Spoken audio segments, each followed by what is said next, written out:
Vous allez vivre une immersion, on ne sera pas dans la réalité virtuelle, mais dans la réalité tout court.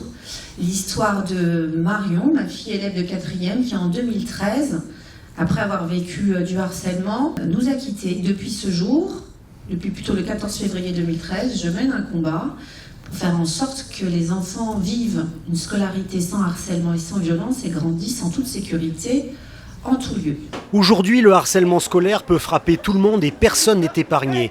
Être mobilisé contre ce fléau est un combat de tous les jours, comme par exemple ici où la mairie de Cannes agit en organisant des ateliers pédagogiques dans différentes écoles, ou encore avec la présentation d'une pièce de théâtre présentée aux enfants. Un seul objectif, réagir afin d'éviter le drame. Elle disait « T'as des dents de lapin, t'es grosse ».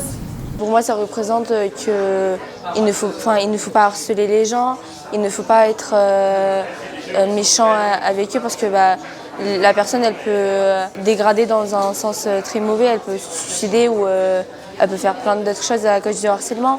On voit avec toutes les affaires qui se passent aujourd'hui qu'il est important que les enfants soient sensibilisés au sein de l'établissement. Donc nous avons suivi aussi une formation et nous considérons que c'est à nous, bien entendu, de les sensibiliser, de sensibiliser nos élèves à ce harcèlement scolaire. Sur 2 jours, un colloque a été organisé entre des experts et les enfants cannois afin que chacun puisse parler et écouter.